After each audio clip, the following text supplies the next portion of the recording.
Muy buenos días, tardes o noches, estimados alumnos. Entonces vamos a continuar con esta serie de clases. Ahora vamos a ver los tipos de estudio de investigación, la tercera parte. Ya habíamos visto que dentro de los tipos de estudio de investigación existían grandes grupos y dentro de esos grupos estaban los estudios observacionales, de los cuales ya abordamos los estudios transversales, luego los estudios de cortes y ahora vamos a abordar el tercer tipo de estudio observacional, ¿no? Es que es un tipo de estudio longitudinal. Entonces, como mencionamos en la diapositiva anterior, vamos a abordar el tercer tipo de estudio observacional, que son los estudios de casos y controles. Los estudios de casos y controles son un tipo de estudio observacional, ¿no? Un tipo de investigación observacional, pero es retrospectiva, hacia el pasado, ¿no? A diferencia de los estudios de cohortes, que era prospectiva, ¿no? Hacia el futuro, los estudios de casos y controles es retrospectiva. Ahora, está diseñada para identificar factores que pueden contribuir al desarrollo de alguna enfermedad o alguna condición específica. El nombre justamente parte de que este tipo de enfoque compara un grupo de individuos que, para nuestro caso, tiene la enfermedad o condición que estamos buscando, a los que se llama el grupo de casos, ¿ok? Y un grupo que no tiene la condición o la enfermedad que estamos investigando, que lo vamos a llamar controles, ¿ok? Y a esos dos grupos se los analiza retrospectivamente, ¿no? Y se evalúa las exposiciones o posibles factores de riesgo y se compara ambos grupos. ¿Ok? Todo esto lo vamos a entender mucho mejor en las siguientes diapositivas, pero esa es la principal diferencia, ¿no? Es retrospectivo, hacia el pasado, ¿ok? Mientras que los estudios de cohorte son hacia el futuro, ¿ok? Muy bien. Entonces hablemos primero de las características de los estudios de casos y controles. Primero, la característica según el diseño, ¿no? Según el diseño, como ya estuve explicando, es la comparación retrospectiva de la exposición a factores de riesgo entre casos, o sea, los que tienen la enfermedad, y controles, los que no tienen la enfermedad. ¿Ok? Veamos y entendamos mejor con un ejemplo. Relación entre exposición a pesticidas y riesgo de enfermedad de Parkinson en trabajadores agrícolas. No se trata solamente de comparar, ok, voy a buscar 50 pacientes que en este momento tienen Parkinson y por ahí me encuentro 50 que no y los empiezo a comparar. No es tan simple como eso, ok.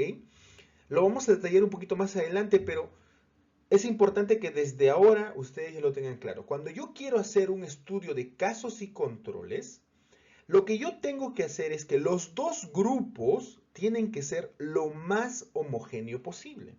¿Ok? Porque, por ejemplo, para este caso, si yo quiero, ¿no? Encontrar la relación entre la exposición a los pesticidas y el riesgo de enfermedad de Parkinson, ¿no? Específicamente en trabajadores agrícolas, porque me parece que ellos están muy expuestos a estos pesticidas, porque obviamente se utilizan muchos pesticidas en el sector agrícola porque este, las plagas, ¿no? Pueden arrasar con cultivos enteros y producir pérdidas millonarias, ¿no? Entonces, por eso recurren a este tipo de medidas para el control de pesticidas. Eh, y tú podrías pensar, ¿no? ¿Acaso no hay algún riesgo por estar ahí constantemente con este tipo de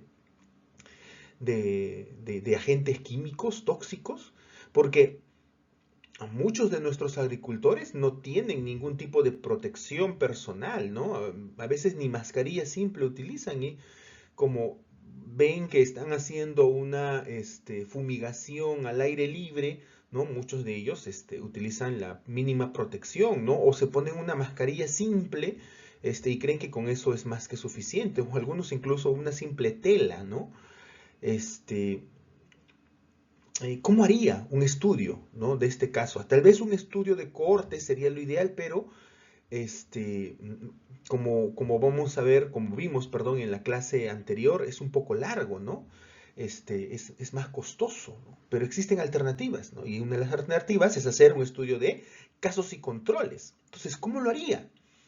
Primero, busco una población donde tenga pacientes, ¿no? Rurales, con antecedentes de haber sido trabajadores agrícolas, con antecedentes de que ellos hayan sido los que han estado fumigando constantemente, año tras año, sus cultivos, ¿no? Y que ahora tienen Parkinson. Tengo esas características de estos pacientes. Entonces serían los casos. Pero para los controles, no puedo simplemente buscar 50, 100 adultos mayores, ¿no? Sin Parkinson, y que justo son, pues, adultos mayores de campo, ¿no? Perdón, de ciudad, ¿no? Que nunca han pisado la tierra, nunca han cultivado nada, ¿no? No podría yo compararlos. ¿Cómo hago en ese caso? No podría hacer un estudio de esa manera. ¿Cómo se hace entonces? Busco adultos mayores, ¿no? o adultos que tengan un rango de edad similar a los de los casos, similar, que tengan los mismos antecedentes o lo más parecido posible. Entonces voy a buscar adultos que durante toda su vida hayan trabajado en el campo, que ellos hayan sido agricultores, que hayan fumigado constantemente sus sembradíos, ¿no? O sea, antecedentes similares a los grupos de casos. Tiene que ser lo más similar posible porque si no, no hay forma de compararlos, ¿ok?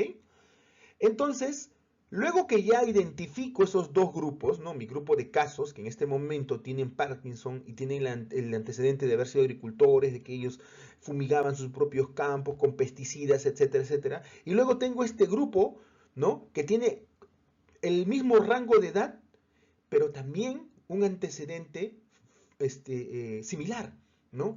Gente de campo, han trabajado sus propias tierras, han utilizado pesticidas, etcétera, etcétera, etcétera, ¿no? Y los comparo, ¿no? Comparo. Entonces, mientras más parecidos sean los casos, mejor, ¿no? Para este tipo de estudios. Entonces, hago un análisis retrospectivo del pasado de ambos grupos y los comparo. Otra característica ahora, según el objetivo, es identificar y cuantificar asociaciones entre factores de riesgo y la ocurrencia de una enfermedad o condición. Nosotros habíamos visto que un estudio transversal nos permite encontrar una asociación, pero un estudio de casos y controles va un poquito más allá. No es tan preciso como un estudio de cortes, pero es mucho mejor que un estudio transversal, porque nos va a permitir identificar, para comenzar, más de una asociación, más de un factor de riesgo.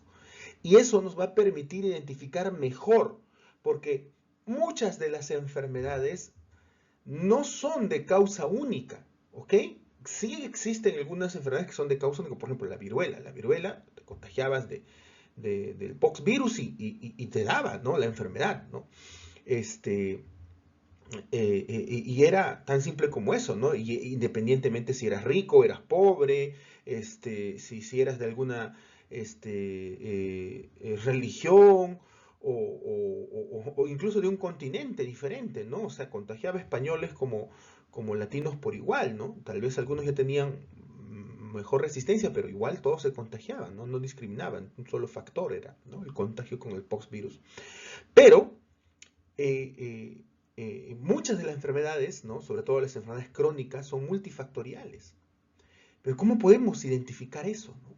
O el cáncer es multifactorial, ¿no? Si supiéramos exactamente el único factor que te da algún tipo de cáncer, podríamos identificar y decir, pero no es así, ¿no? No es así.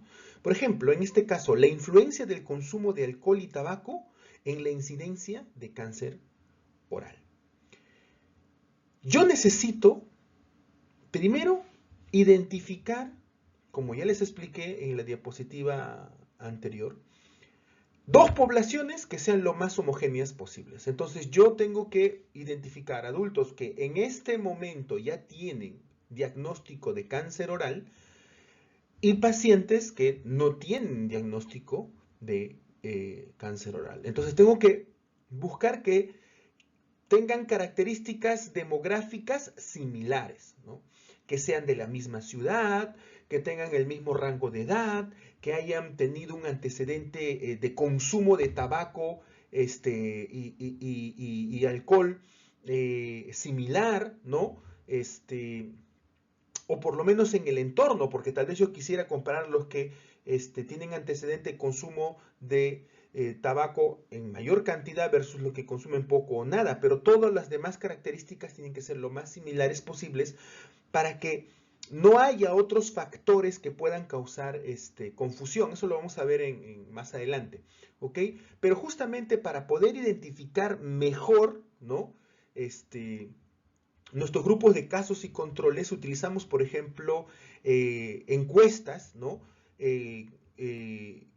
Por ejemplo, en este caso podríamos hacer preguntas sobre la frecuencia y la cantidad, ¿no? De consumo de alcohol, de tabaco, ¿no? Pero también, para ser más precisos, utilizamos algunos modelos que también les vamos a enseñar en las siguientes clases. Por ejemplo, se puede utilizar un modelo de regresión logística, ¿no? Y este modelo nos va a permitir evaluar la fuerza justamente que existe entre la asociación de estos factores de riesgo y el cáncer oral, ¿no?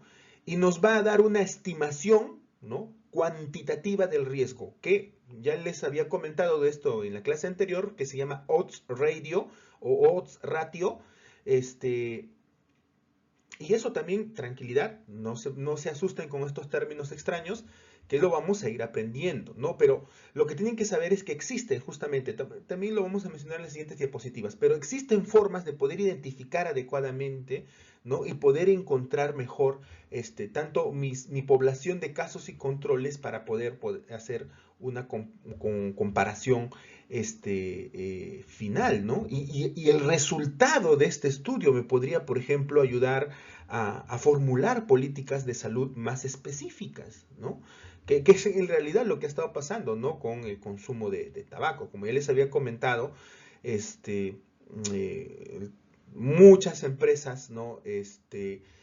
Negaban, ¿no? La posibilidad de que el tabaco pueda producir cáncer, por ejemplo, de boca, ¿no? O de lengua.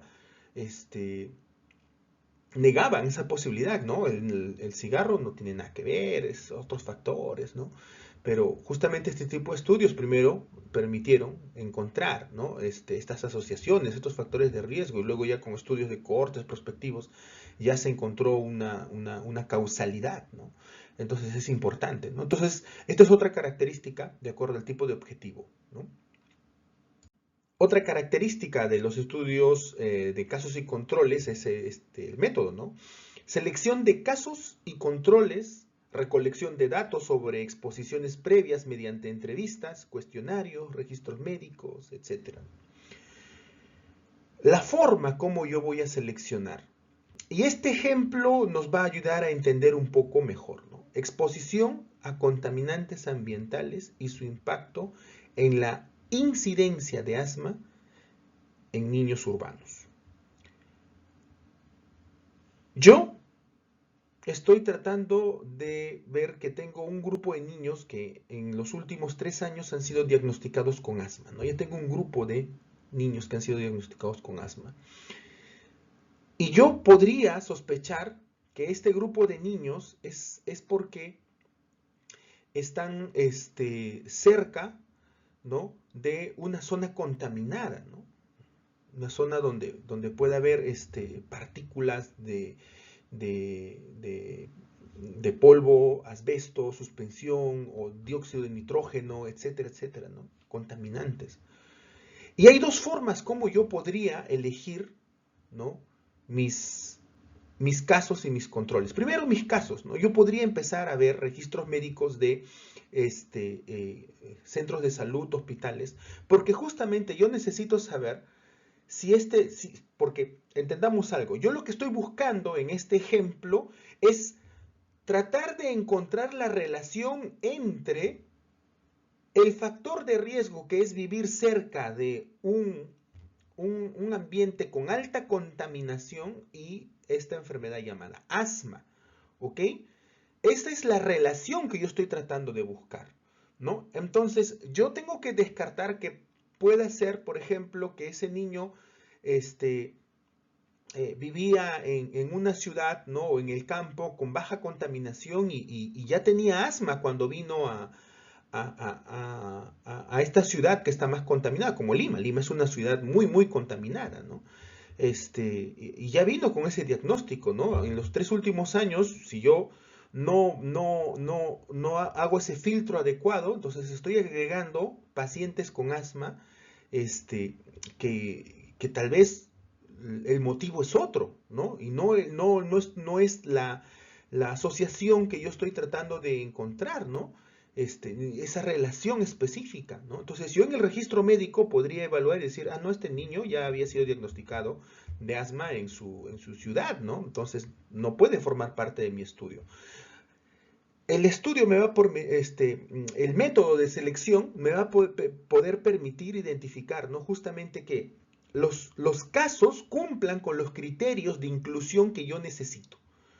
Niños que hace 3 años atrás no tenían diagnóstico de asma y que tienen viviendo en la ciudad contaminada 5 años, ¿no? Por poner un número. 5 años están viviendo en la ciudad, pero en los últimos 3 años antes, o sea, desde los 3 años hacia atrás, no tenían diagnóstico de asma. En los últimos 3 años hacia ahora es donde fueron diagnosticados de asma. Y empiezo a hacer criterios de exclusión e inclusión, ¿no? Entonces ya tengo mi grupo de casos, ¿no? Niños que estaban directamente expuestos a estos contaminantes porque vivían en zonas contaminadas como Lima, o peor aún si vivían cerca a fábricas, etcétera, etcétera, etcétera.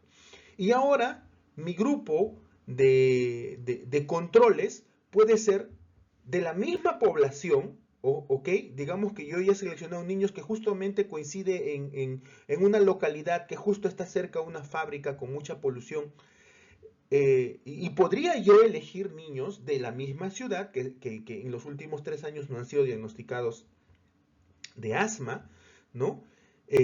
Pero también, ojo, también podría yo hacer una comparación con controles de niños de la misma edad, con costumbres similares, con otros factores similares, por ejemplo, nivel de pobreza, ¿no? No voy a comparar niños de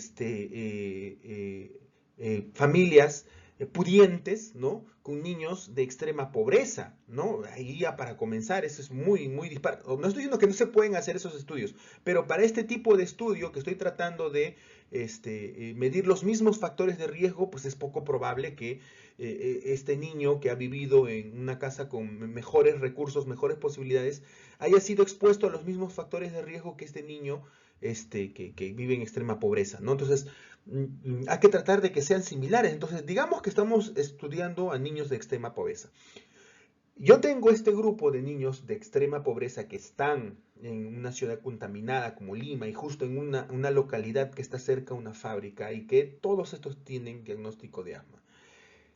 Y los voy a comparar con un grupo de niños que tienen la misma edad, tienen los mismos antecedentes de pobreza, tienen los mismos tipos sus padres tienen los mismos tipos de trabajos, están expuestos a los mismos tipos de ambiente en el colegio, etcétera, etcétera, etcétera, ¿no? La única diferencia entre estos dos grupos es que estos viven cerca a estas fábricas contaminadas o estas ciudades contaminadas, y este otro grupo de control lo que lo diferencia solamente es que viven en una ciudad que no está muy contaminada o viven básicamente en un lugar con poca contaminación o muy alejado de fábricas, ¿no? También puedo hacer eso, ojo.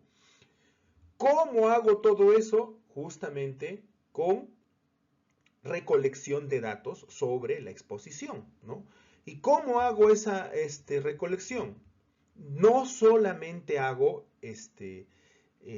encuestas, también tengo que hacer entrevistas, tengo que aplicar cuestionarios, tengo que recurrir a los registros médicos, etcétera, etcétera, etcétera. Porque recuerda, al hacer un estudio hacia el pasado, es más complicado porque yo estoy tratando de encontrar una relación entre este factor de riesgo y la enfermedad. Entonces, mi grupo de casos, y repito esto varias veces, tiene que ser lo más parecido posible, ¿no?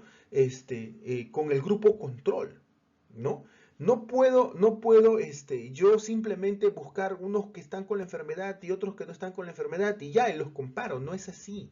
No es así porque si no ese estudio no va a tener validez. Entonces tengo que buscar lo más parecido posible, ¿no? Y si yo quisiera solo estudiar a niños de la misma población, con el mismo nivel este, socioeconómico, ¿no? O en este caso ya no, ¿no?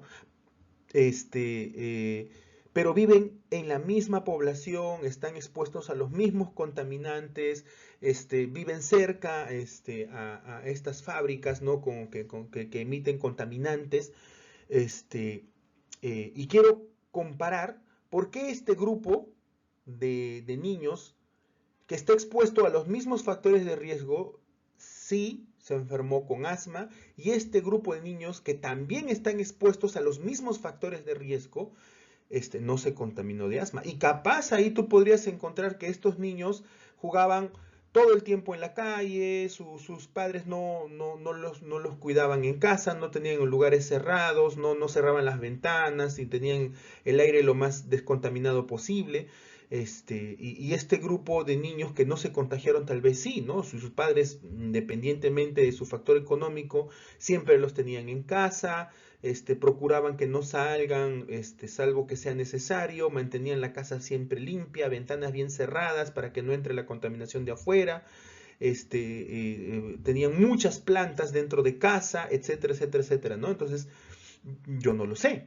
Entonces, ese tipo de estudios, ese tipo de comparación te va a poder identificar, mira, estas son las diferencias que encuentro en estos dos grupos, a pesar de que ambos grupos estaban expuestos a los mismos factores de riesgo, tienen el mismo rango de edad, viven en la misma ciudad, etcétera, etcétera, etcétera. O tengo el mismo grupo de alumnos, perdón, de niños que tienen ciertas costumbres, cierto nivel de pobreza, etcétera, etcétera, etcétera.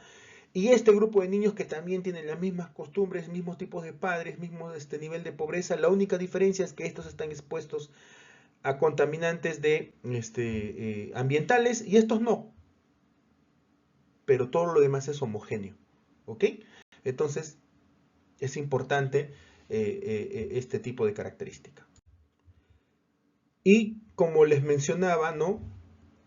Para poder hacer este tipo de comparaciones, una de las características de acuerdo al análisis es utilización de estadísticas descriptivas y modelos de regresión logística para estimar la asociación entre exposición y resultado, generalmente expresada como odds ratio o odds ratio.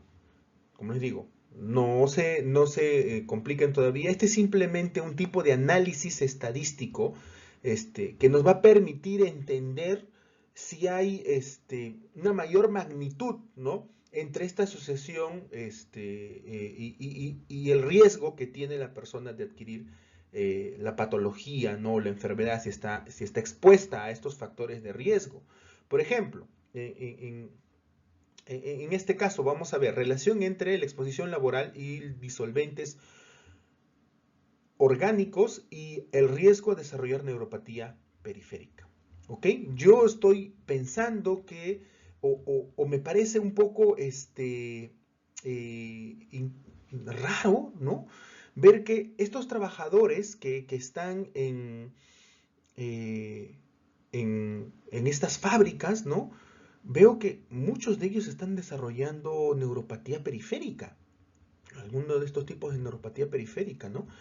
Y yo podría decir, ¿no será que está relacionado porque estos están expuestos a estos disolventes orgánicos, ¿no?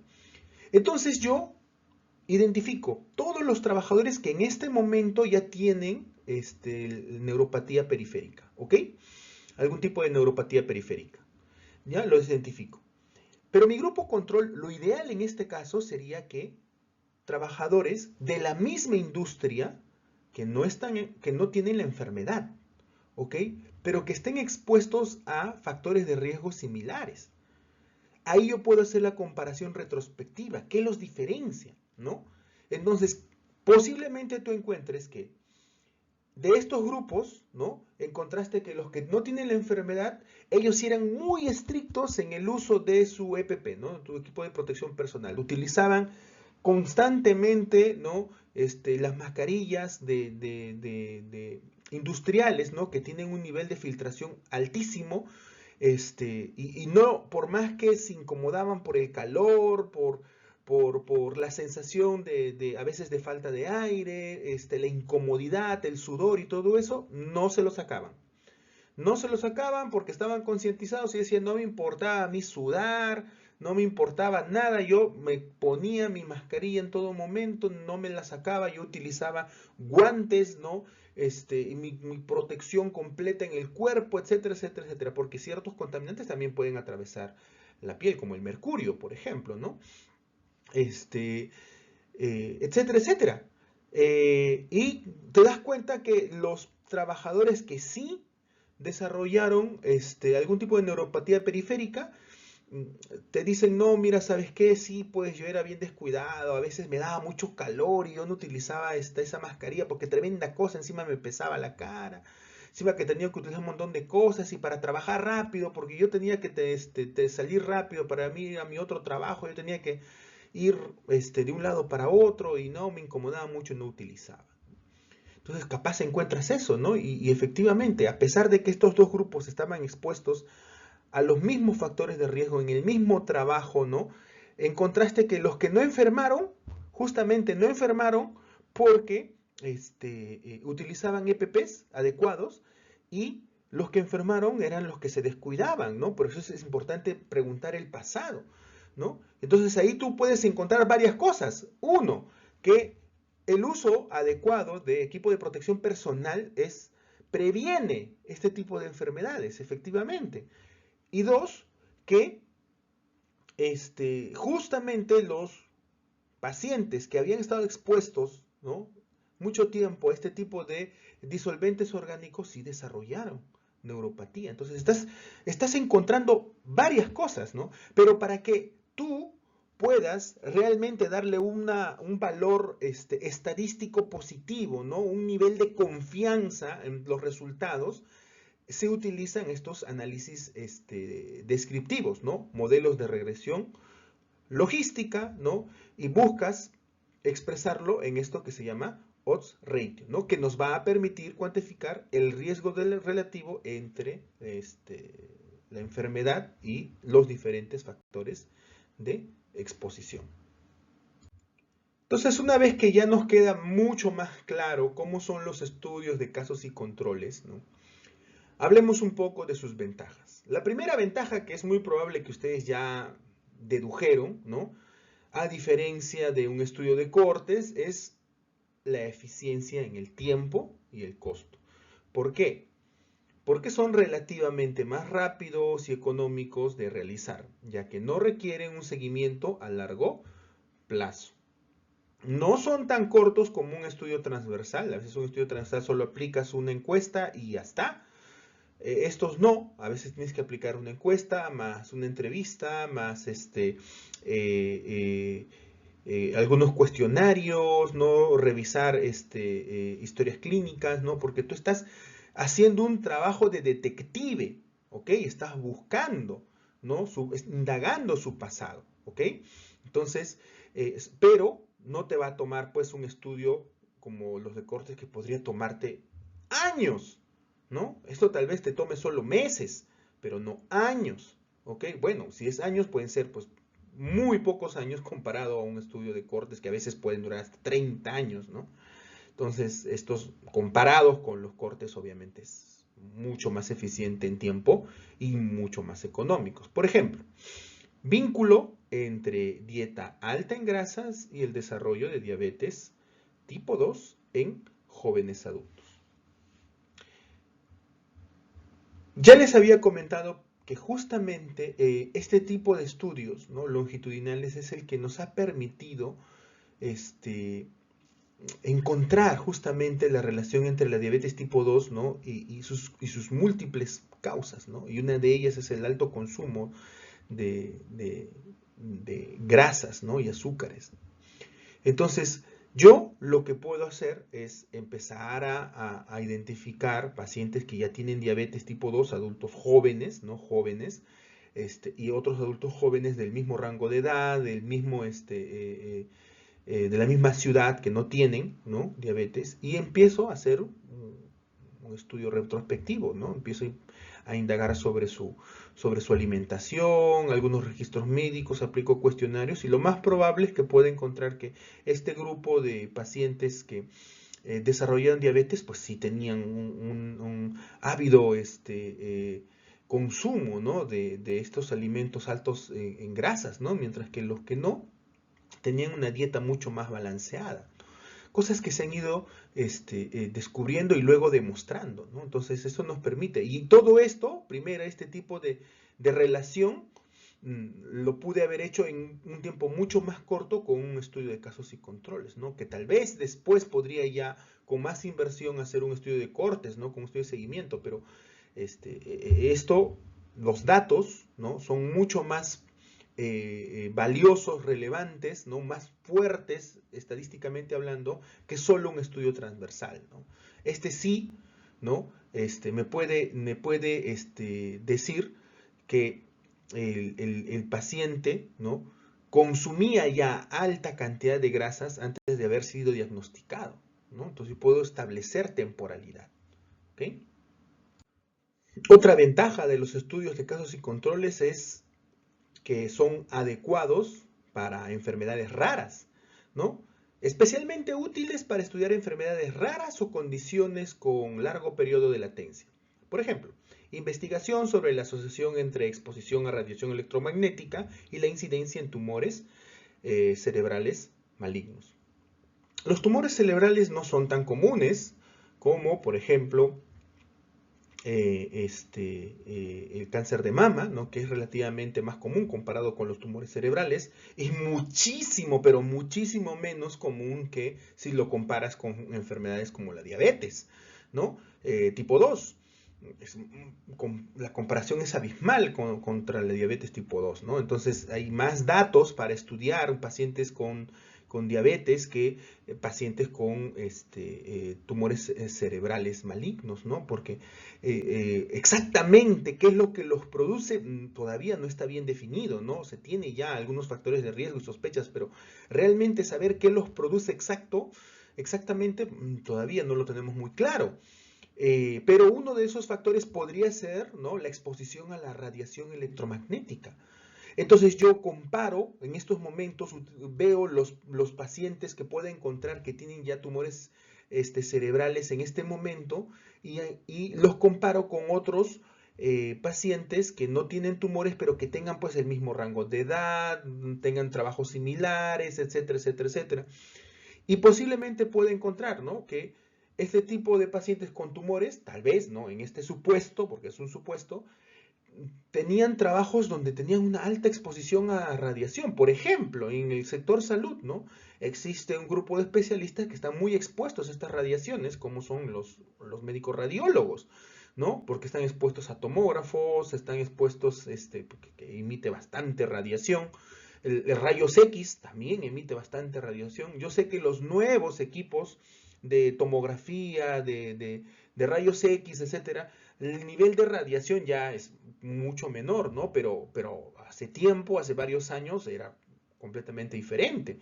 Y por eso ellos incluso también utilizan algún tipo de protección, ¿no? Como ven, tienen una protección con una especie de mandil de plomo, ¿no? Que protege sus órganos justamente de ciertos niveles de radiación, pero a veces no lo tienen en la cabeza, ¿ok? No tienen un casco que los está protegiendo, solo protegen sus órganos más sensibles, ¿no? Como su corazón, su abdomen, etc.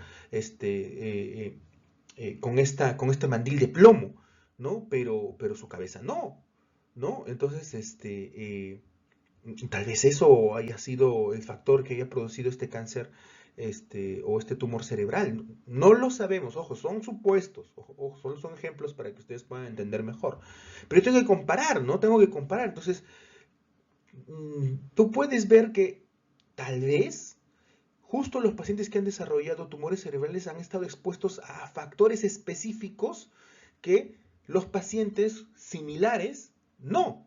Entonces tú ya puedes encontrar alguna relación, ¿no? Entre pacientes con este tipo de tumores o no. ¿Ok? Entonces sí nos va a permitir estudiar mejor las enfermedades raras, porque justamente porque son enfermedades raras va a ser muy, muy complicado por hacer algún estudio de cohortes. Va a ser muy complicado, muy, muy complicado, porque no son casos muy frecuentes y no hay forma de yo identificar, ya, yo creo que por utilizar Wi-Fi les va a dar tumor cerebral. Entonces yo cojo 100 pacientes que tienen Wi-Fi en casa y 100 pacientes que no tienen Wi-Fi en casa y les hago el seguimiento.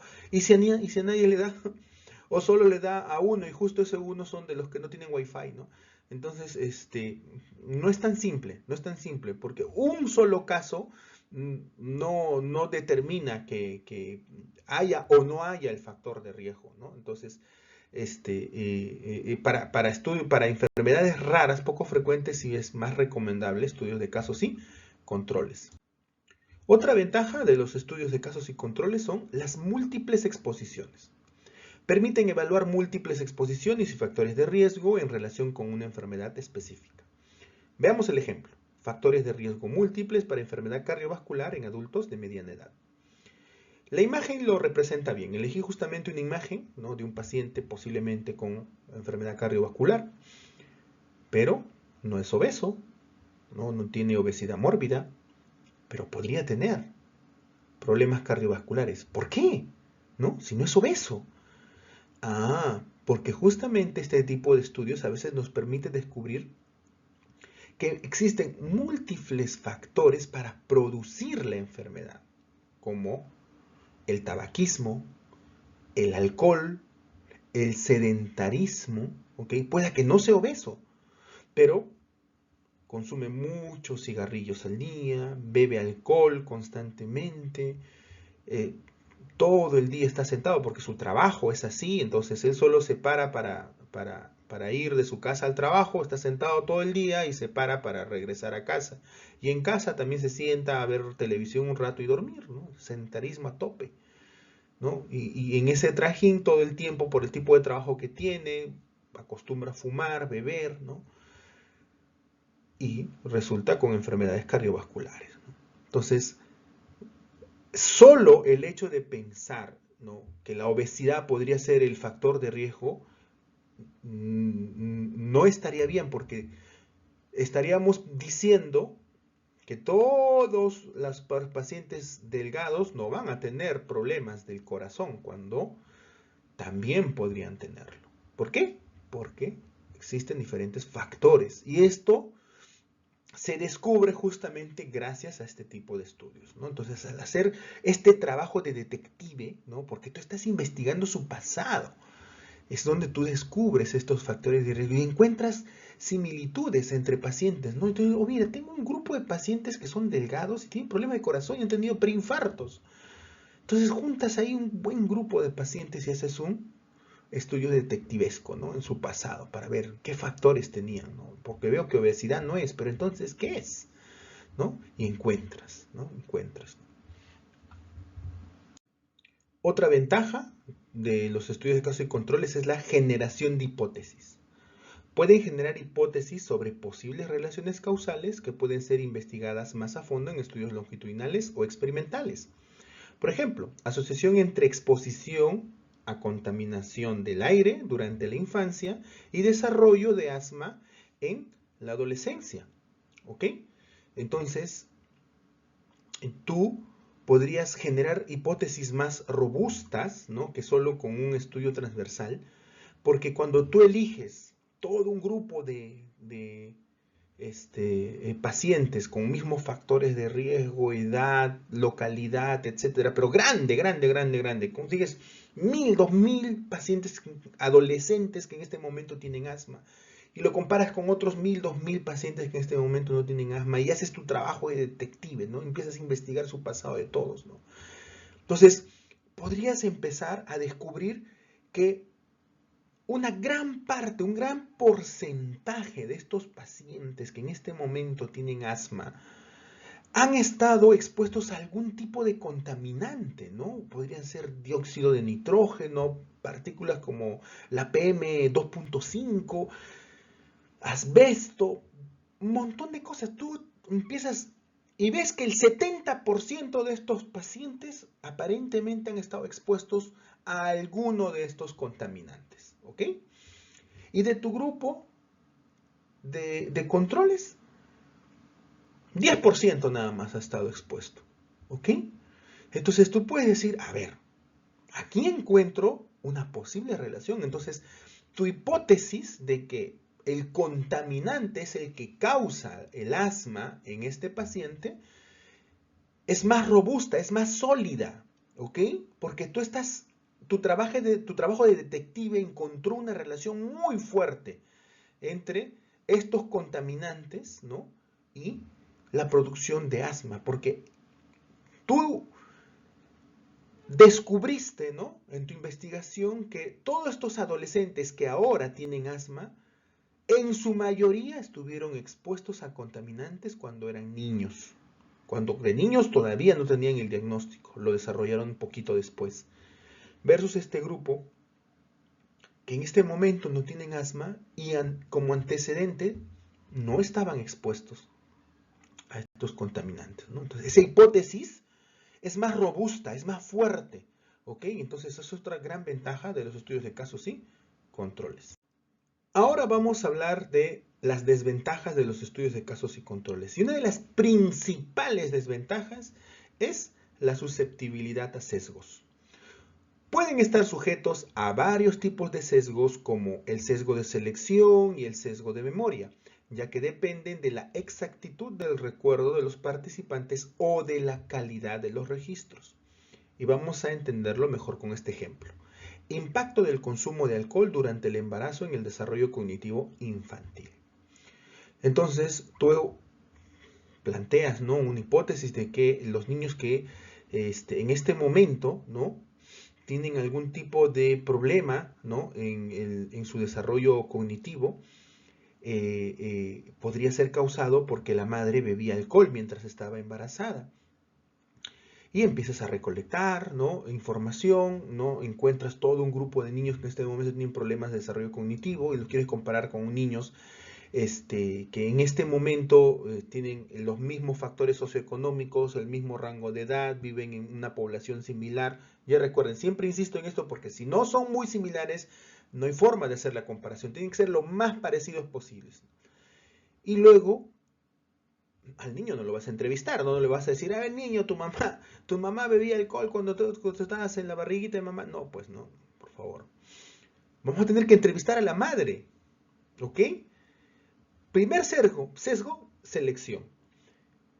¿Cómo yo puedo determinar exactamente, ¿no?, que los niños que en este momento tienen problemas cognitivos, justamente sean niños que tienen madres que bebían alcohol, versus niños que no tienen y aparentemente madres que no bebían, ¿no? Entonces, por ahí, por ejemplo, va a ser difícil hacer esa asociación, porque estamos hablando de dos personas diferentes, ¿no? Otro es en la calidad del dato, porque, por ejemplo, no solo el recuerdo, porque tú podrías empezar a preguntar a la madre y la madre podría decir, sí bebía, pero bebí una vez, 2 veces en todos mis 9 meses de embarazo, ¿no? O no me acuerdo bien si habré bebido alguna vez, la verdad no me acuerdo bien, ¿no? Entonces, no solamente es el sesgo de memoria, que podría recordar o no recordar todos los episodios al detalle, sino también está la disposición de responder con la verdad.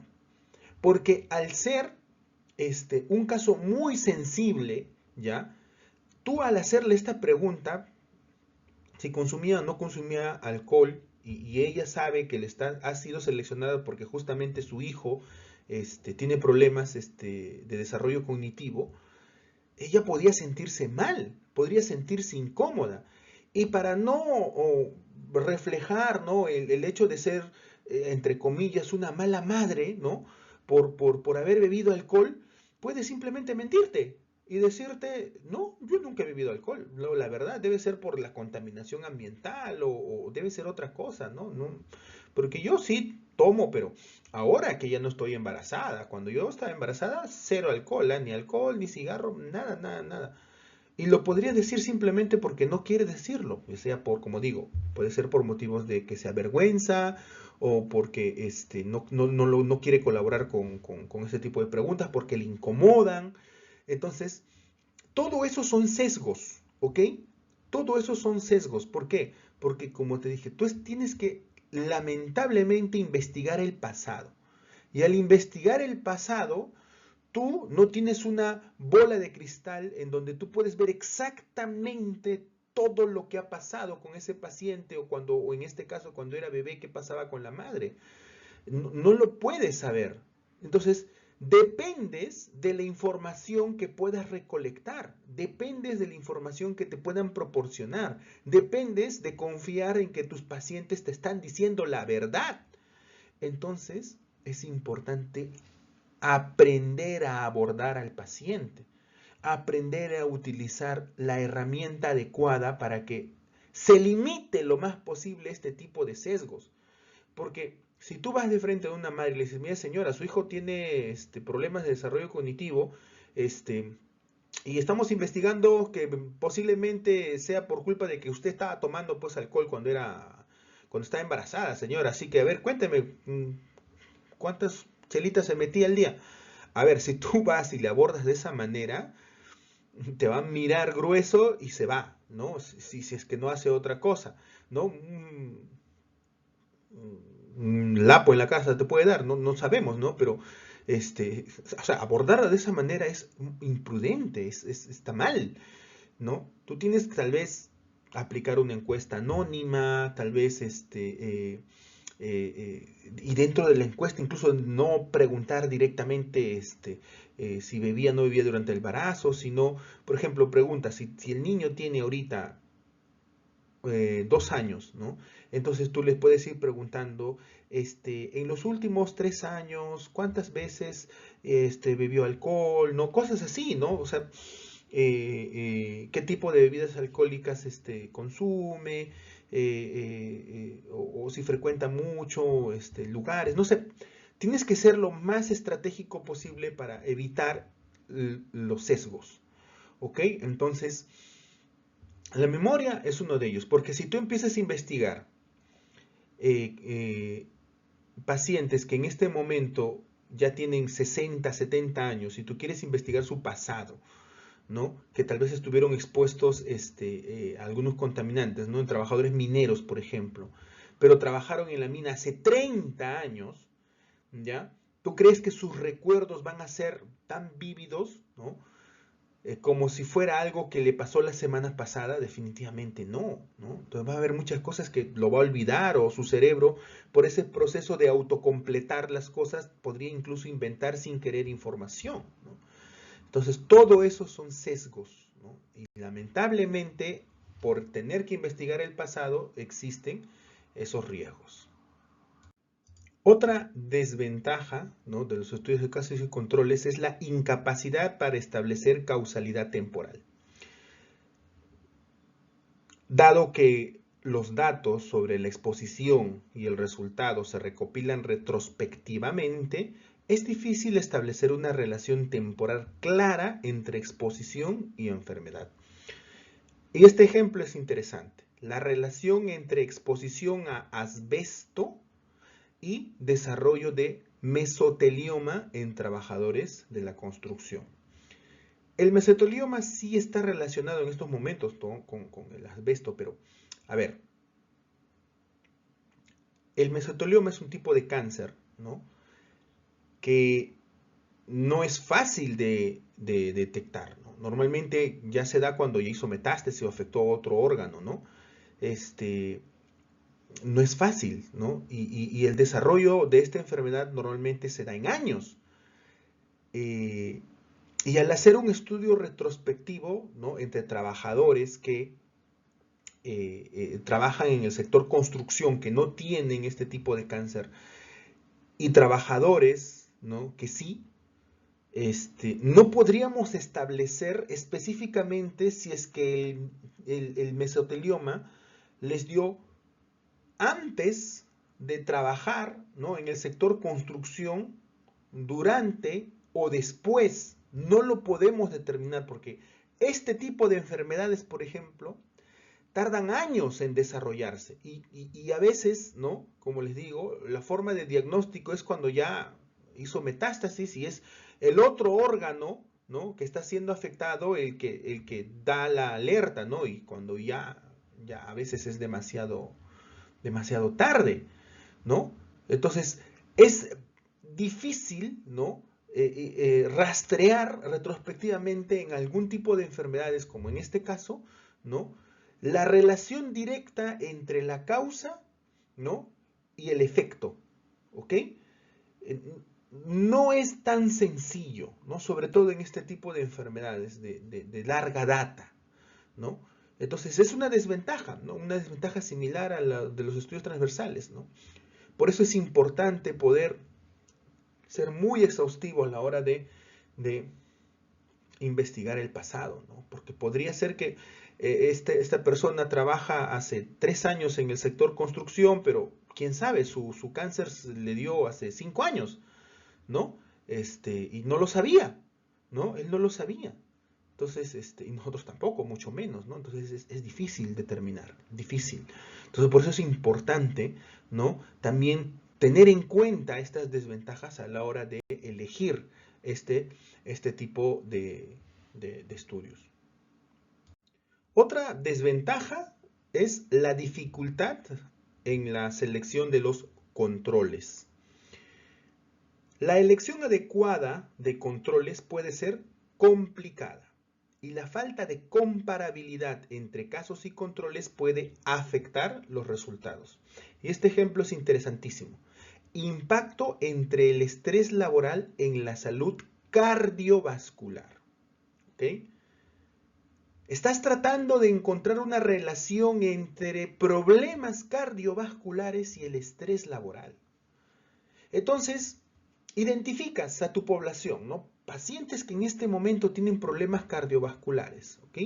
Y dentro de tus criterios de inclusión, ¿no?, dices todos los que, tu encuesta, ¿no?, todas las cosas que has aplicado, dices que afirman haber vivido bajo mucho estrés laboral. Entonces, dentro de tus criterios de inclusión y exclusión, seleccionas solo a los que tienen en este momento problemas cardiovasculares y que además afirman que por muchos años su trabajo ha sido pesado, horrible y han tenido un estrés laboral pero fuerte. Ok, ya, listo. Ya tienes tu grupo de casos, bonito, listo. ¿Y ahora cómo eliges los controles? ¿Me entiendes? Podrías tú decir, no, pero a ver, es más fácil porque simplemente busco pacientes que no tienen problemas cardiovasculares y que me digan que también han estado viviendo bajo mucho estrés, ¿no? Ya, pero podría ser que tú estás seleccionando, ¿no?, solo pacientes con estrés y ya, ¿no? Y luego, al hacer un estudio retrospectivo, básicamente estás reafirmando lo que tú ya lo habías preestablecido a la hora de seleccionar tus controles, porque básicamente seleccionaste controles con estrés, pero sin problemas cardiovasculares. Y quieres comparar pacientes con estrés, pero con problemas cardiovasculares. ¿Cómo haces la comparación? O sea, porque tú desde un principio estás ya asumiendo que el estrés produce problemas cardiovasculares. Y por más que en este caso la población pueda ser muy homogénea, trabajos muy similares, ¿no? Podrías tú estar atribuyendo, ¿no?, erróneamente este problema cardiovascular al estrés, cuando podría ser que el problema cardiovascular se debe a otros factores que no tienen nada que ver con las condiciones de este paciente, porque podría ser que justo estos pacientes, ¿no? Y fumaban mucho, ¿no? Y eso no lo estabas considerando, ¿no? Y de estos otros pacientes que tienen estrés, ¿no? Y no les dio problemas cardiovasculares, tal vez no fumaban, pero eso no lo consideraste, porque tú lo que estás buscando solamente es estrés y problemas cardiovasculares, ¿no? Y trataste de buscar grupos lo más homogéneos posibles y tus controles fueron pacientes con estrés, pero sin problemas cardiovasculares. Y ya está, y empiezas a hacer la comparación y sí, ¿no? Y aparentemente, ¿no? Como son grupos homogéneos, como son grupos que tienen trabajos similares, como son grupos que afirman que han tenido mucho estrés durante casi la misma temporalidad del tiempo y del trabajo, como tú ya tienes un grupo de controles que tienen problemas cardiovasculares y tienen antecedentes de estrés, básicamente va a ganar porque estás eligiendo un grupo de controles, perdón, el grupo de casos es el que tiene la enfermedad, vas a elegir básicamente un grupo de controles que tiene estrés pero no tiene problemas cardiovasculares, o sea, ni siquiera necesitas hacer el estudio ni el antecedente, la investigación detectivesca porque ya prácticamente has establecido esa diferencia desde un principio a la hora de elegir a tu población, ¿no? Y no podría ser, tal vez, ¿no? Una medición adecuada, porque tus controles no son 100% iguales a los casos. Es difícil a veces seleccionar los controles. Es a veces un poco complicado determinar cómo elijo un grupo de controles que realmente sean comparables con un grupo de casos. A veces es difícil, o sea, no basta solamente con que a veces tengan cosas parecidas, ¿no? Porque algo tan multifactorial como las enfermedades cardiovasculares, pensar que la causa solamente pueda ser el estrés sería cometer, ¿no? un sesgo, ¿no? Un problema de que yo estoy atribuyéndole, ¿no? la causa a algo que tal vez no tiene nada que ver. No estoy diciendo, siempre hablamos de hipótesis, perdón, de casos hipotéticos, ¿ok? Pero en este caso el ejemplo es interesante porque yo estoy queriendo encontrar una relación entre algo tan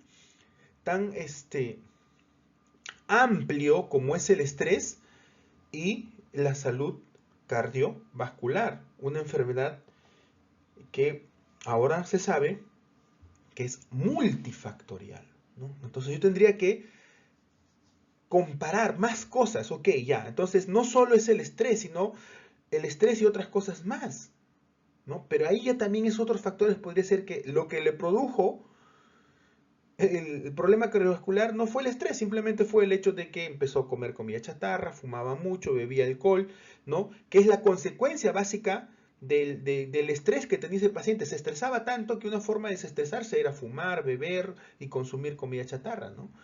Y el otro paciente,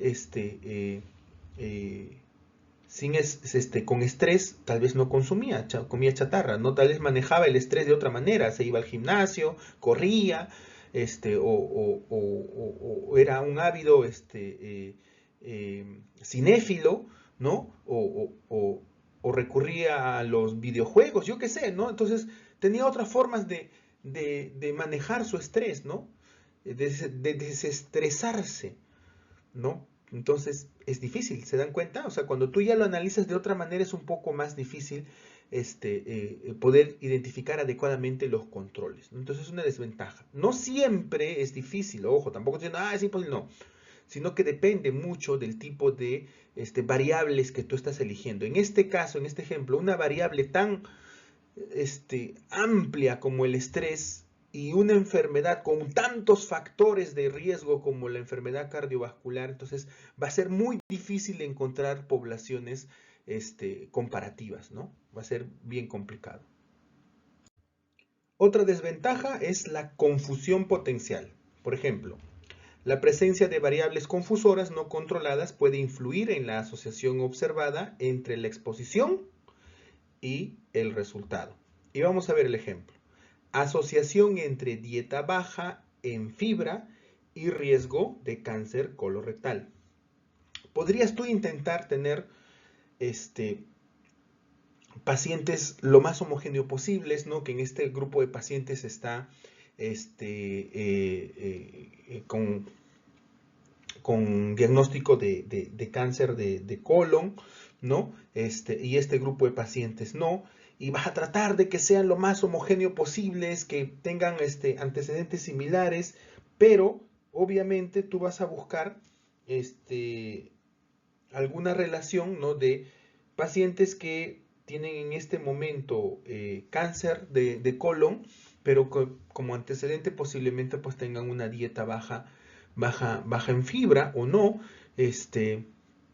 y luego pacientes que no tienen cáncer. ¿Y qué haces? Elige solo a los pacientes que tienen antecedentes de consumir bastante fibra.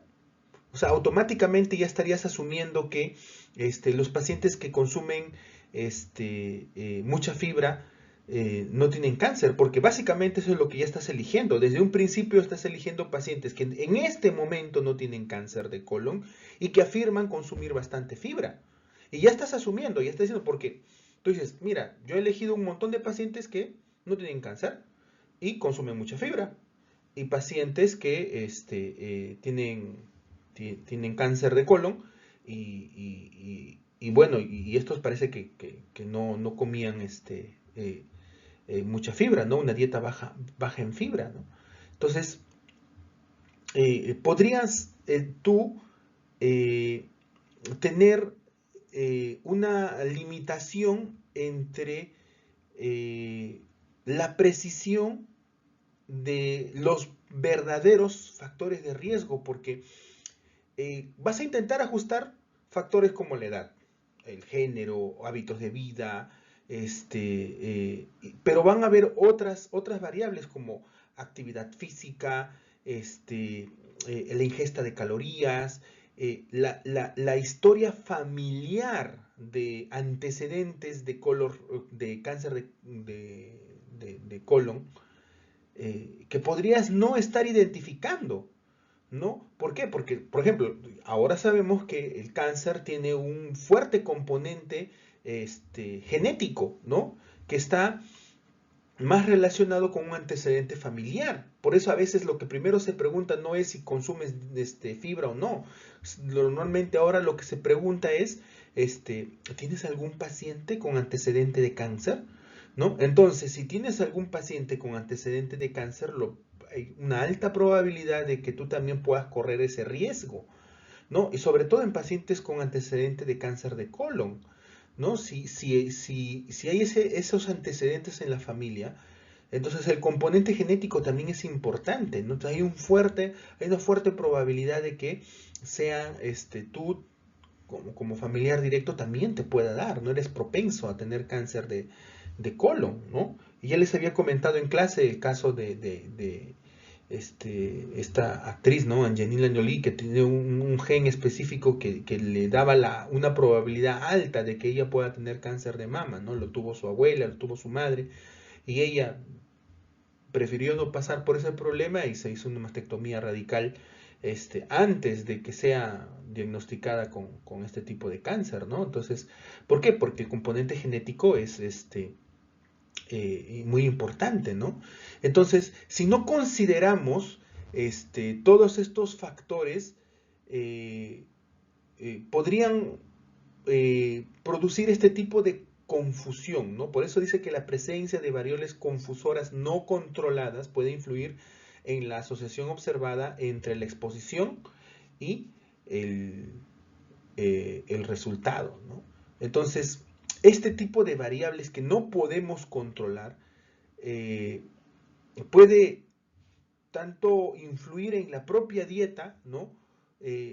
Como en el propio riesgo de tener cáncer, y va a distorsionar toda la asociación que nosotros estamos observando y nos va a llevar a tener conclusiones erróneas, ¿no? Sobre esta relación que estamos buscando entre la dieta baja en fibra y el cáncer colo, colorectal, ¿no? Entonces es una limitación importante que hay que tener en cuenta, ¿no? Entonces, por eso este trabajo, ¿no?, retrospectivo no es tan simple, ¿no? Por eso es importante también tener estas desventajas, ¿no? Por eso a la hora de tener también sacar conclusiones no podemos de frente decir, ah, sí, mira, ya acabo de descubrir que efectivamente esto causa... No, ¿no? Entonces, tener en cuenta todas las desventajas que hemos estado comentando nos va a permitir ser un poco más cautos a la hora de presentar nuestras conclusiones y nuestra discusión en nuestra investigación, ¿ok? No vayan a cometer el error de decir, ah, ya acabo de descubrir esto y esto es lo que produce tal cosa, no. Sobre todo si es en este tipo de estudios, ¿no? Entonces ser un poco más cautos y tal vez después de haber hecho todo esto y haber encontrado una asociación entre la dieta y el riesgo de cáncer, decir, ok, se encontró una asociación con estos riesgos específicos. Sin embargo, ¿no?, se recomienda hacer un estudio longitudinal prospectivo para poder confirmar, ¿no?, si es que esta situación está relacionada o no, ¿no? O hacer algún estudio experimental con ratones, con ratas, ¿no? Y ver si es que realmente hay una relación directa, ¿no?, entre consumo bajo, ¿no?, de fibra y este tipo de cáncer. Entonces ahora vamos a ver ya ejemplos reales, ¿no?, de investigaciones que se hicieron con este diseño de casos y controles, ¿no? Y ustedes van a poder descargar el artículo completito, ¿no?, escaneando nada más este QR, ¿no?, porque han sido publicados en las principales revistas del mundo, ¿no? Y este ejemplo, por ejemplo, de este estudio, relación entre la influenza, ojo, relación entre la influenza y el infarto agudo de miocardio. Interesante. Esto fue un metaanálisis, ¿no?, de estudios de casos y controles, y investigó la asociación entre la infección por influenza, ¿no?, y el riesgo de tener infarto agudo de miocardio, ¿no? Entonces utilizaron diferentes métodos de diagnóstico, ¿no? Con laboratorio, definiciones clínicas, ¿no?, etcétera. Y los resultados mostraron que una infección reciente por influenza, ya sea que fuera diagnosticado por laboratorio o clínicamente, tenía una asociación significativa con el infarto agudo de miocardio. Ojo, entonces algo que, por ejemplo, hace algunos años tal vez no lo estábamos tomando en cuenta, ¿no? Entonces, los pacientes con influenza tenían aproximadamente el doble de probabilidad de poder tener algún tipo de infarto agudo de miocardio. Obviamente, esto se tendría que confirmar con un estudio longitudinal prospectivo, pero en comparación con los controles, pues era significativo, ¿ok? ¿No? O sea, había más probabilidad de que los pacientes, ¿no?, que tenían el antecedente influenza hayan desarrollado justamente el infarto respecto a los controles de pacientes que no, ¿no? Interesante este estudio, ¿no? Interesante, muy recomendado para que lo puedan leer, ¿no? Entonces, para que vean cómo lo hicieron, qué tipo de metodologías utilizaron, qué tipo de análisis también hicieron, ¿no? Y cómo pudieron combatir todas las desventajas, ¿no?, que se dieron en este tipo de estudios. Este otro estudio, ¿no?, que analizó la relación entre los niveles del factor de crecimiento similar a la insulina o IGF-1, ¿no?, y la depresión mayor, ¿no? Interesante también esta comparación, ¿no? Porque buscó una relación entre pacientes que fueron diagnosticados con depresión mayor, ¿no?, con un primer episodio, ¿no?, de depresión, y que nunca habían utilizado antidepresivos, ¿no? Y el resultado del estudio de estos casos, comparando con sus controles, ¿no? Justamente mostraron niveles, ¿no? de factor de crecimiento similar a la insulina, eran significativamente más altos en pacientes con depresión, ¿no? Comparados con los controles, ¿no? Que no tenían la, la depresión, ¿no? Entonces, esto sugiere, ¿no? que puede haber un papel importante en este factor de crecimiento similar a la insulina con la patogénesis de la depresión. Entonces, como ven, también es un estudio interesante. Recomendado también para que lo lean, para que vean cómo hicieron su metodología, cómo pudieron hacer este tipo de comparación, cómo eligieron a sus controles. ¿Ok? Entonces, todo eso es importante que ustedes puedan identificar. La forma, cómo aprender a hacerlo bien, justamente es leyendo cómo lo hicieron los grandes, ¿no? Cómo hicieron estos investigadores ya con experiencia, cómo lo lograron, ¿no? ¿Qué metodologías utilizaron? No les recomiendo reinventar la rueda, sino poder ver, ¿no? y aprender de otros investigadores. Este otro estudio, ¿no? que se realizó en el Reino Unido, ¿no? examinó la asociación entre el uso de anticonceptivos orales, ¿no? anticonceptivos orales combinados y el riesgo de tromboembolismo venoso, ¿no? Ahora, este estudio eh, evaluó, ¿no?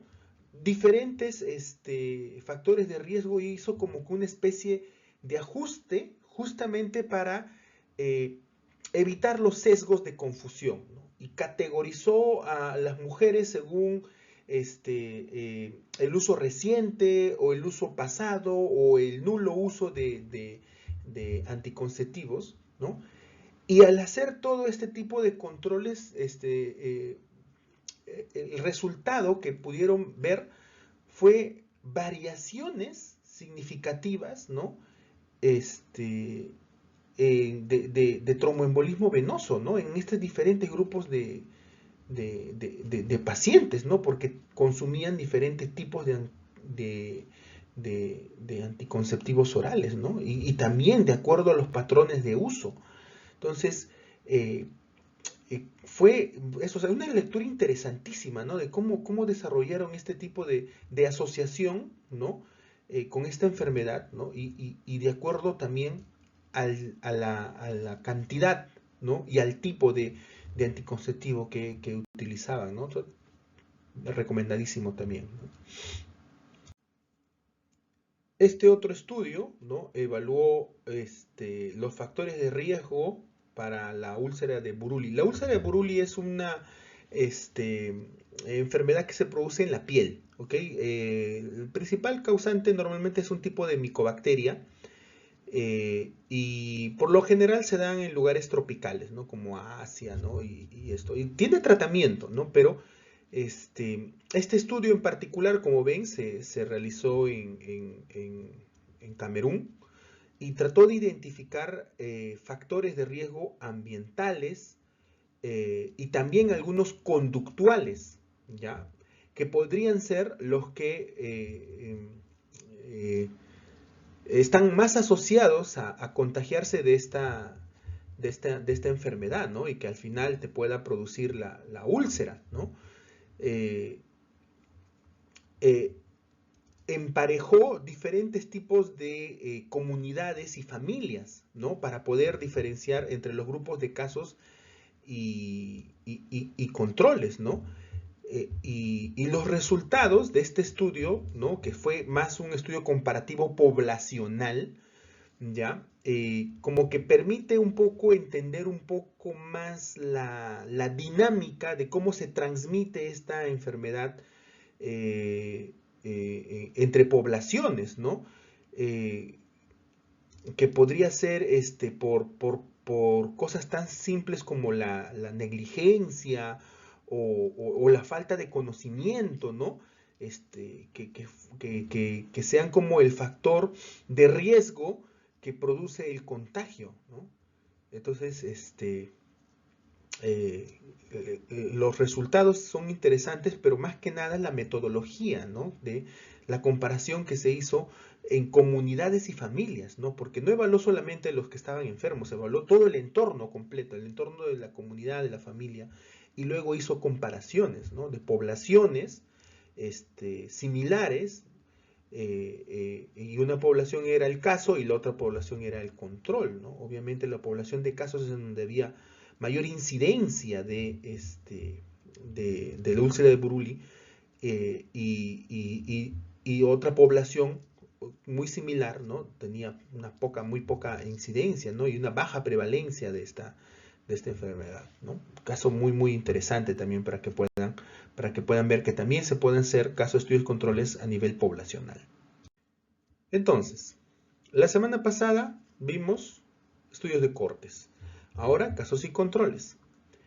Entonces, para la tarea, también por favor, les voy a pedir que propongan el título, ¿no? Pero esta vez su tema de estudio lo puedan enfocar como yo lo podría hacer si quisiera este tipo de diseño, ¿no? Entonces propongo un título claro, ¿no? Enfocado en casos y controles, ¿no? Define tu pregunta de investigación. Recuerden, esto ya es importante, que vayan aprendiendo cómo hacer. Obviamente, ya les dije, vamos a hacer una clase de cómo redactar adecuadamente este tipo de secciones del protocolo, ¿no? Define bien tu pregunta de investigación, que sea específica, abordable mediante el diseño de casos y controles, y elabora también una justificación de por qué quieres hacer este tema, ¿ok? Muy bien, entonces esto lo vamos a ver ya en la actividad presencial. Y como siempre vamos a poner algunos ejemplos, ¿no? Ejemplos sencillos. Por ejemplo, si tú quieres evaluar el impacto del uso prolongado de dispositivos electrónicos en la calidad del sueño, ¿no? Es un ejemplo que vimos también en un estudio transversal. Tu pregunta podría ser, ¿cómo afecta el uso prolongado de dispositivos electrónicos antes de dormir y la calidad de sueño en adolescentes entre 12 y 18 años?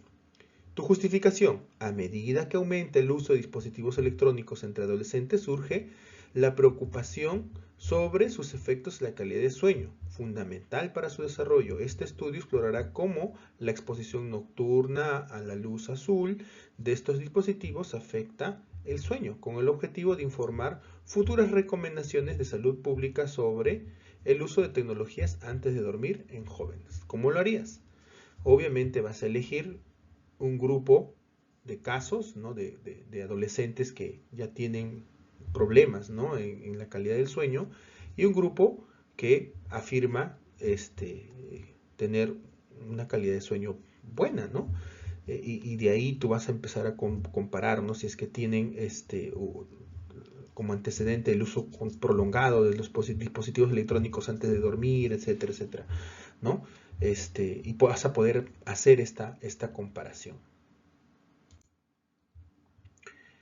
Este otro ejemplo: efectos de los sistemas de recomendación basados en inteligencia artificial en la adherencia a tratamientos médicos en pacientes crónicos. La pregunta: ¿de qué manera los sistemas de recomendación impulsados por inteligencia artificial afectan la adherencia al tratamiento en pacientes con enfermedades crónicas?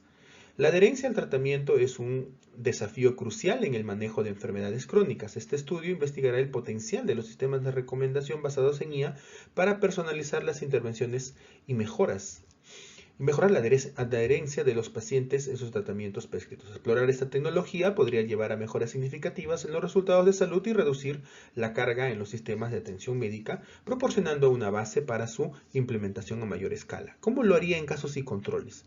¿No? Porque esto no es tan nuevo, o sea, ahora a todo le están llamando IA, ¿ya? Eso es lo primero que hay que entender. A todo ahora lo están llamando IA. Incluso lo que antes era solo un chatbot común y silvestre. Ahora ya le están llamando, no, tenemos una IA, y es el mismo chatbot de siempre, solo le cambiaron de nombre, ¿no? Entonces, pero sí hay algunas aplicaciones que sí tienen algunos componentes de inteligencia artificial. Ojo, no todas las inteligencias artificiales son ChatGPT, o sea, y que tienen ese nivel de comprensión, de lenguaje, todo, sino hay algunas inteligencias un poco más básicas que ni siquiera necesitan ordenadores tan caros, funcionan con un celular, funcionan con una computadora normal, que lo que recolecta solo son datos y aprende de esos datos, ¿no? Entonces, por ejemplo, puede aprender a qué horas el paciente utiliza más el celular, ¿no? Y en esa hora en que ya detectó cuáles son los patrones de horario en que el paciente está más atento al celular, podría ahí mandarle la recomendación, ¿no? Y solo para saber patrones horarios yo no necesito a ChatGPT, no hay una herramienta tan cara, puedo elaborar una inteligencia más pequeña, ¿no? Que solo necesita aprender patrones de horas, ¿no? En qué horas por lo general el paciente está más atento al celular, ¿no? Basado en algún algoritmo, ¿no? A qué hora lo prende, a qué hora lo apaga, cuánto tiempo está el celular en modo alerta antes de que se ponga en suspensión, ¿no? Cosas así, datos sencillos que puedes explorar del mismo celular para más o menos deducir si el paciente está utilizándolo o no. Y luego de establecer esos patrones, poder mandar las alertas, ¿no? en momentos más adecuados, ¿no? En un momento en donde el paciente haya menos probabilidad de que ignore ese mensaje. Entonces, existen herramientas así. Entonces, lo que tú podrías hacer es comparar primero pacientes que ya vienen utilizando esta herramienta, digamos, un año, ¿no? Ya lo utilizaron. Ojo, recuerda que esto es retrospectivo, estamos hablando hacia el pasado. Entonces, tú primero identifica este grupo de pacientes que ya tienen un año utilizando esta herramienta digital, ¿ya? Porque las enfermedades crónicas, el tratamiento son largos, ¿no? Duran años, o es de por vida incluso. Y un grupo de pacientes que no, que tienen la misma enfermedad, el mismo tratamiento, y que no utiliza este tipo de herramientas digitales. Y ahí puedes comparar retrospectivamente. Realmente, los que utilizan esta herramienta en su celular son más así, firmes a la hora de hacer su tratamiento, ¿no? No se saltan días, no se saltan horas, no se olvidan de tomar sus medicamentos en el horario adecuado, en comparación con los que no utilizan estas herramientas digitales, ¿no? Capaz sí, ¿no? Y si es así, bueno, ahí tú tienes una hipótesis interesante, ¿no? Porque la adherencia al tratamiento es un problema de salud pública, ojo. La adherencia al tratamiento es un problema, sobre todo, por ejemplo, en casos como hipertensión o diabetes misma, ¿no? Que lograr que el paciente sea constante, firme, que cumpla todo lo que tiene que hacer a veces es complicado, ¿no? Incluso en la tuberculosis, ¿no? Es un tratamiento largo, tiene efectos secundarios, entonces a veces lograr que el paciente se mantenga es difícil, ¿no? Entonces tal vez este tipo de herramientas nos ayuden, ¿no? a mejorar la adherencia al tratamiento. Un último ejemplo, vamos a ver comparación de marcadores de proliferación celular y tejidos normales y tumorales, ¿no? Existen adherencias significativas en los niveles de expresión de marcadores y proliferación celular en tejidos tumorales y tejidos normales adyacentes en pacientes con carcinoma. Tu justificación. El estudio de casos y controles analiza marcadores de proliferación celular en tejidos tumorales y normales para identificar diferencias que podrían incluir en el diagnóstico al tratamiento del cáncer, ofreciendo una base para terapias dirigidas basadas en características moleculares específicas. Entonces, no todo es con pacientes, también podrías utilizar datos que ya están en el laboratorio. Tú podrías utilizar datos anatomopatológicos, ¿no? De tejidos, ¿no? O de marcadores, ¿no? En tejidos, de un grupo de pacientes de un mismo hospital, ¿no? De una comunidad específica, y luego hacer la comparación con tejidos de pacientes con características similares, ¿no? Y poder hacer la comparación. porque los marcadores son marcadores que ya existieron. No estás tú tomando exámenes de sangre ahorita y vas a hacer un seguimiento en el año. No, tú vas a simplemente comparar si es que algunos tenían algún tipo de marcador en los exámenes que se estuvieron tomando o en los resultados de los tejidos que se hicieron anatomopatológicos y los pacientes que no, ¿no? Entonces también se pueden utilizar datos de laboratorio para hacer estudios de pasado. También se pueden utilizar historias clínicas, ¿no? Lo difícil siempre es poder tener un grupo de casos y que el grupo de controles sea homogéneo, ¿no? Y que sea comparable con el grupo de casos. Si logramos superar esa pequeña valla, entonces el resultado puede tener una posibilidad muy alta, ¿no? de que tu hipótesis, ¿no? sea la adecuada, ¿no? Entonces, nada, es también una forma de poder hacer estudios retrospectivos solo con datos, ¿no? Solo con datos, es importante. Entonces, chicos, por favor, siempre trabajo en equipo, no sean lobos solitarios. Siempre es importante que puedan entre ustedes, ¿no? comparar estudios, recomendarse, mejorar, ¿no? Y bueno, en la práctica ahí vamos a poder pulir un poco más, ¿no? Los trabajos de investigación que ya están avanzando, ¿ok? Muy bien, chicos, doy por terminado entonces la sesión de hoy. Muchas gracias.